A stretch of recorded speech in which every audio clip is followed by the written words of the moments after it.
Hi everyone, Sherman Chin here and back from my vlogging overseas. So I'm gonna talk again about tech.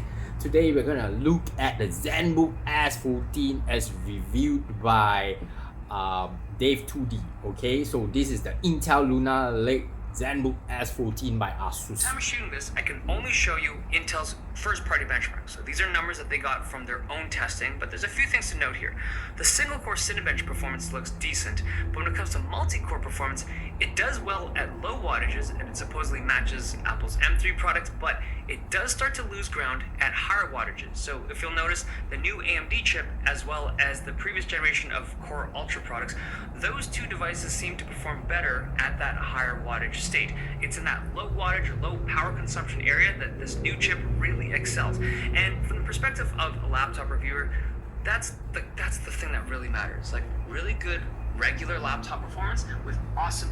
So there you go, Dave 2D is the one who overhyped the Snapdragon X Elite, but I don't think he did it on purpose. What he really likes is laptops that actually perform well on low wattages, meaning that you can have your laptop with you for a longer period of time because it does not use as much power. I guess he's not so much of a power user, but again, this is Intel, so it's compatible with all x86 application software, so you're going to have backward compatibility. You can play games and it's going to be cool because, well, it's still Intel, and so you can play all your favorite games and it's going to perform quite well. Maybe not as well as the AMD Ryzen 9 That's AI. what the vast majority of laptop users are looking for. Intel actually claims this to be the most energy efficient x86 chip on the planet, and that's what it seems to be, at least based on their first-party benchmark so far.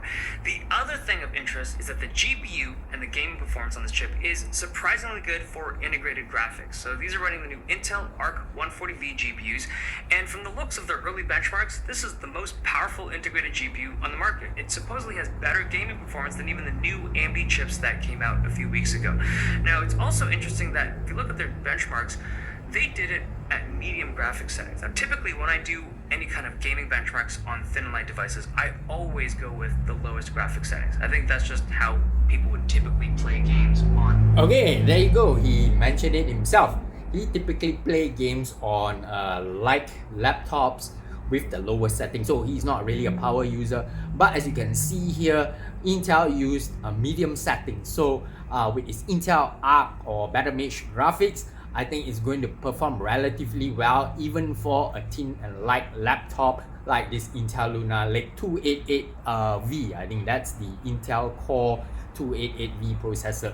So with that said, I'm going to just keep this short and simple because I'm going to talk more about other Intel Lunar Lake laptops, or even maybe this one with other reviewers who talk more about it, because in Dave 2D, like I said, has been known to overhype things a bit, but we'll see how it goes.